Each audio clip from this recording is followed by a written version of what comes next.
I can't believe it's just a few weeks before Election Day as we come together to support the next President and Vice President of the United States, Hillary Clinton and Tim Kaine. And New Hampshire is going to be important, as always. So I'm going to get a little serious here, because I think we can all agree that this has been a rough week in an already rough election. This week has been particularly interesting for me personally because it has been a week of profound contrast. See, on Tuesday at the White House, we celebrated the International Day of the Girl and Let Girls Learn.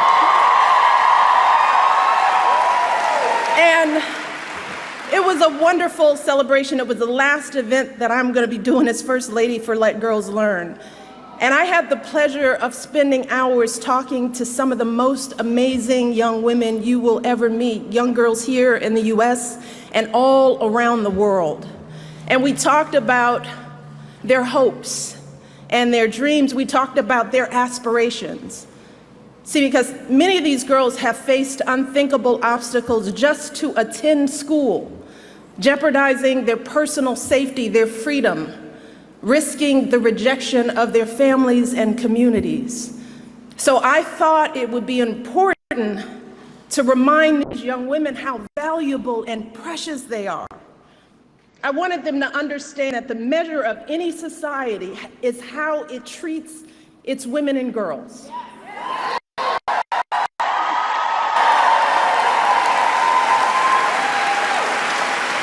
And I told them that they deserve to be treated with dignity and respect. And I told them that they should disregard anyone who demeans or devalues them, and that they should make their voices heard in the world. And I walked away feeling so inspired, just like I'm inspired by all the young people here.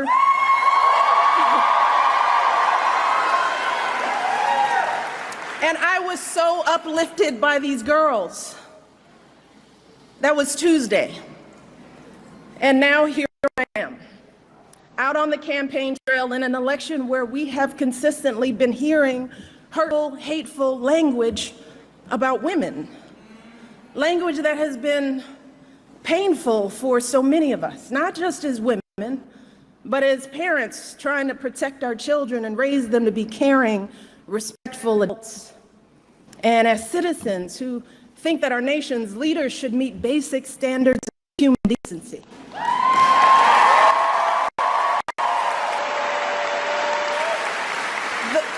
The fact is that in this election, we have a candidate for president of the United States who over the course of his lifetime, in the course of this campaign, has said things about women that are so shocking, so demeaning, that I simply will not repeat anything here today.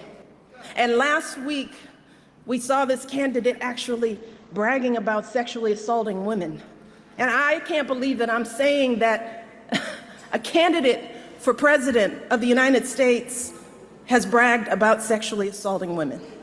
And I have to tell you that I can't stop thinking about this.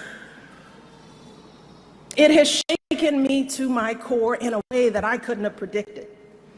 So while I'd love nothing more than to pretend like this isn't happening and to come out here and do my normal campaign speech, it would be dishonest and disingenuous to me to just move on to the next thing like this was all just a bad dream. This is not something that we can ignore. It's not something we can just sweep under the rug as just another disturbing footnote in a sad election season. Because this was not just a lewd conversation. This wasn't just locker room banter. This was a powerful individual speaking freely and openly about sexually predatory behavior, and actually bragging about kissing and groping women, using language so obscene that many of us were worried about our children hearing it when we turn on the TV. And to make matters worse, it now seems very clear that this isn't an isolated incident. It's one of countless examples of how he has treated women his whole life. And I have to tell you that I listen to all of this and I feel it so personally. And I'm sure that many of you do too, particularly the women. The shameful comments about our bodies, the disrespect of our ambitions and intellect, the belief that you can do anything you want to a woman. It is cruel.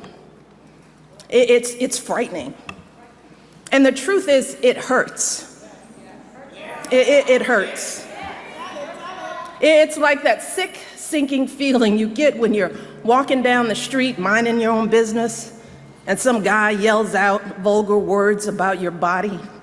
Or when you see that guy at work that stands just a little too close, stares a little too long, and makes you feel uncomfortable in your own skin. It's that feeling of terror and violation that too many women have felt when someone has grabbed them or forced himself on them and they've said no, but he didn't listen. Something that we know happens on college campuses and countless other places every single day. It reminds us of stories we've heard from our mothers and grandmothers about how back in their day, the boss could say and do whatever he pleased to the women in the office, and even though they worked so hard, jumped over every hurdle to prove themselves, it was never enough. We thought all of that was ancient history, didn't we? And so many have worked for so many years to end this kind of violence and abuse and disrespect, but here we are in 2016, and we're hearing these exact same things every day on the campaign trail. We are drowning in it. And all of us are doing what women have always done. We're trying to keep our heads above water, just trying to get through it, trying to pretend like this doesn't really bother us. Maybe because we think that admitting how much it hurts makes us as women look weak. Maybe we're afraid to be that vulnerable.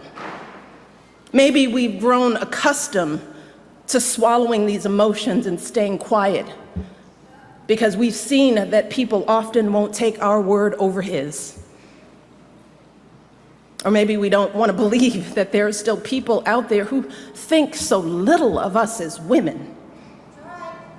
Too many are treating this as just another day's headline, as if our outrage is overblown or unwarranted, as if this is normal, just politics as usual. But New Hampshire, yeah, be clear, this is not normal. This is not politics as usual.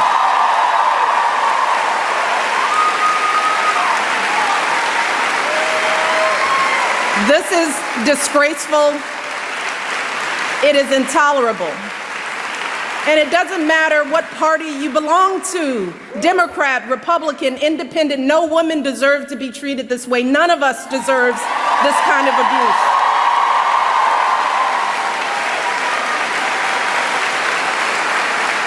And I know it's a campaign, but this isn't about politics.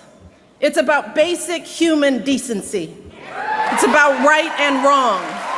And we simply cannot endure this or expose our children to this any longer, not for another minute, and let alone for 4 years. Now is the time for all of us to stand up and say, enough is enough. This has got to stop right now. Because consider this. If all of this is painful to us as grown women, what do you think this is doing to our children? What messages are our little girls hearing about who they should look like, how they should act? What lessons are they learning about their value as professionals, as human beings, about their dreams and aspirations?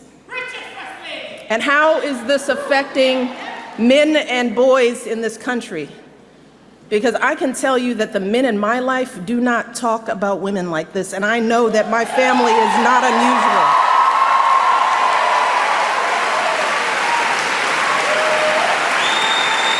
And to dismiss this as everyday locker room talk is an insult to decent men everywhere. The men that you and I know don't treat women this way. They are loving fathers who are sickened by the thought of their daughters being exposed to this kind of vicious language about women. They are husbands and brothers and sons who don't tolerate women being treated and demeaned and disrespected. And like us, these men are worried about the impact this election is having on our boys who are looking for role models of what it means to be a man. In fact, someone recently told me a story about their 6-year-old son who one day was watching the news. They were watching the news together, and the little boy out of the blue said, "I think Hillary Clinton will be president." And his mom said, "Well, why do you say that?" And this little 6-year-old said, "Because the other guy called someone a piggy." And he said, "You cannot be president if you call someone a piggy." So even a 6-year-old knows better. A 6-year-old knows that this is not how adults behave. This is not how decent human beings behave. And this is certainly not how someone who wants to be president of the United States behaves. Because let's be very clear, strong men, men who are truly role models, don't need to put down women to make themselves feel powerful. People who are truly strong lift others up. People who are truly powerful bring others together. And that is what we need in our next president. We need someone who is a uniting force in this country. We need someone who will heal the wounds that divide us. Someone who truly cares about us and our children. Someone with strength and compassion to lead this country forward. And let me tell you, I'm here today because I believe with all of my heart that Hillary Clinton will be that president.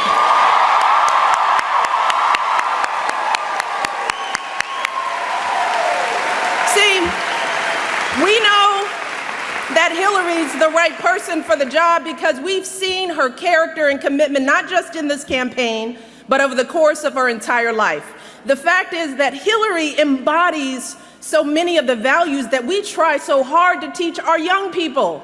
We tell our young people, work hard in school, get a good education. We encourage them to use that education to help others, which is exactly what Hillary did with her college and law degrees, advocating for kids with disabilities, fighting for children's health care as First Lady, affordable child care in the Senate. We teach our kids the value of being a team player, which is what Hillary exemplified when she lost the 2008 election and actually agreed to work for her opponent as our Secretary of State, earning sky-high approval ratings, serving her country once again.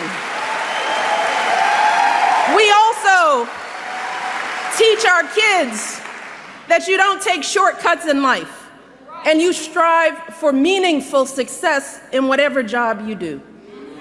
Well, Hillary has been a lawyer, a law professor, First Lady of Arkansas, First Lady of the United States, a U.S. Senator, Secretary of State, and she has been successful in every role, gaining more experience and exposure to the presidency than any candidate in our lifetime.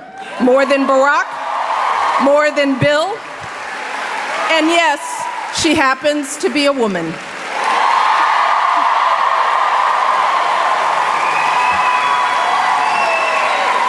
And finally,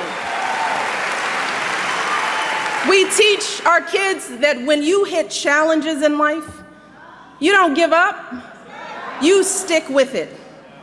Well, during her 4 years as Secretary of State alone, Hillary's faced her share of challenges. She's traveled to 112 countries, negotiated a ceasefire, a peace agreement, a release of dissidents. She spent 11 hours testifying before a congressional committee. We know that when things get tough, Hillary doesn't complain. She doesn't blame others. She doesn't abandon ship for something easier. No, Hillary Clinton has never quit on anything in her life. So, in Hillary, we have a candidate who has dedicated her life to public service, someone who has waited her turn and helped out while waiting. She is an outstanding mother. She has raised a phenomenal young woman. She is a loving, loyal wife. She's a devoted daughter who cared for her mother until her final days. And if any of us had raised a daughter like Hillary Clinton, we would be so proud. We would be proud. And regardless of who her opponent might be, no one could be more qualified for this job than Hillary, no one. And in this election, if we turn away from her, if we just stand by and allow her opponent to be elected, then what are we teaching our children about the values they should hold, about the kind of life they should lead? What are we saying? In our hearts, we all know that if we let Hillary's opponent win this election, then we are sending a clear message to our kids that everything they're seeing and hearing is perfectly okay. We are validating it. We are endorsing it. We're telling our sons that it's okay to humiliate women. We're telling our daughters that this is how they deserve to be treated. We're telling all our kids that bigotry and bullying are perfectly acceptable in the leader of their country. Is that what we want for our children? And remember, we won't just be setting a bad example for our kids, but for our entire world. Because for so long, America has been a model for countries across the globe, pushing them to educate their girls, insisting that they give more rights to their women. But if we have a president who routinely degrades women, who brags about sexually assaulting women, then how can we maintain our moral authority in the world? How can we continue to be a beacon of freedom and justice and human dignity? Well, fortunately, New Hampshire, here's the beauty. We have everything we need to stop this madness. You see, while our mothers and grandmothers were often powerless to change their circumstances, today, we as women have all the power we need to determine the outcome of this election. We have knowledge. We have a voice. We have a vote. And November the 8th, we as women, we as Americans, we as decent human beings can come together and declare that enough is enough. And we do not tolerate this kind of behavior in this country.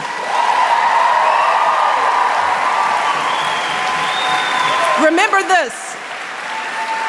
In 2012, women's votes were the difference between Barack winning and losing in key swing states, including right here in New Hampshire.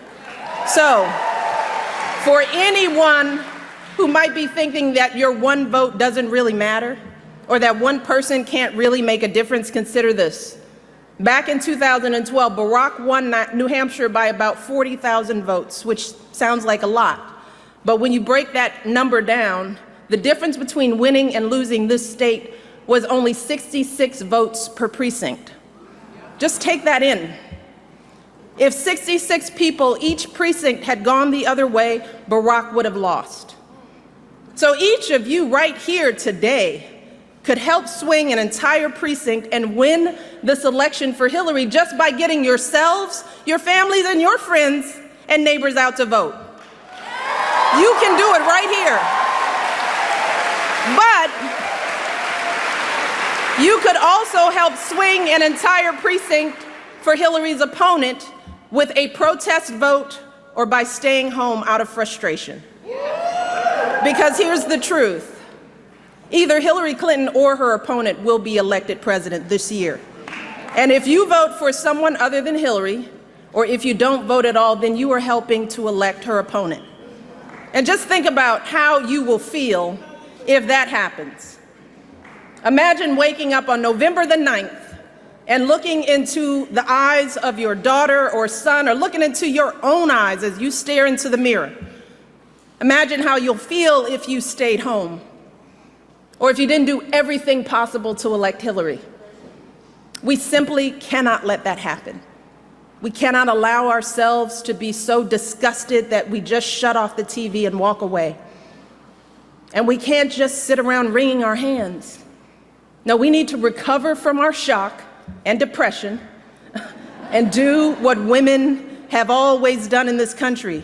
We need you to roll up your sleeves. We need to get to work. Because remember this, when they go low, we go. Yes, we do.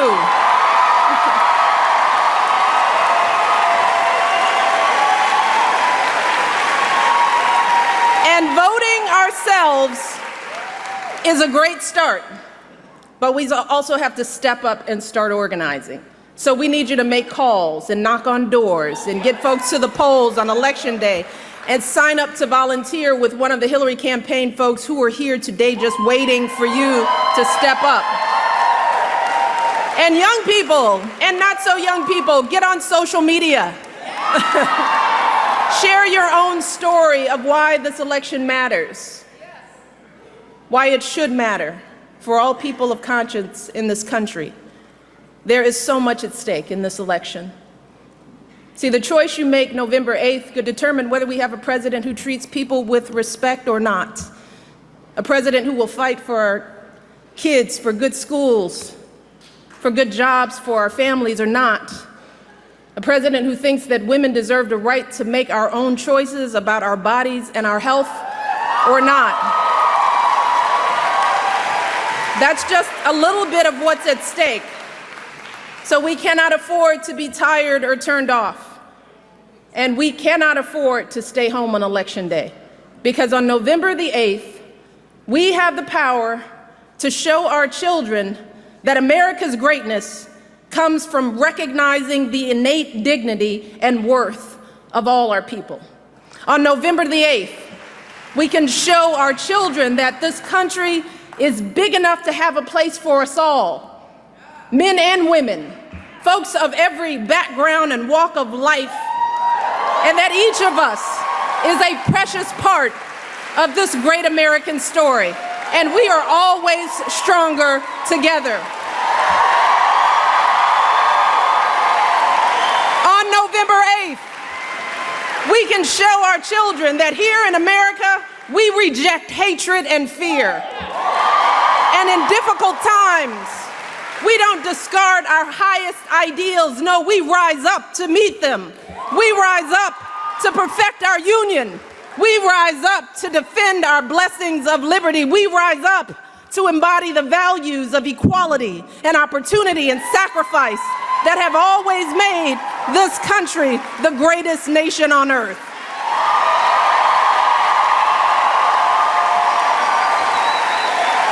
That is who we are. And don't ever let anyone tell you differently. Hope is important. Hope is important for our young people. And we deserve a president who can see those truths in us. A president who can bring us together and bring out the very best in us. Hillary Clinton will be that president. So for the next 26 days, we need to do everything we can to help her and Tim Kaine win this election. I know I'm going to be doing it. Are you with me? Are you all with me? You ready to roll up your sleeves? Get to work, knocking on doors. All right, let's get to work. Thank you all. God bless.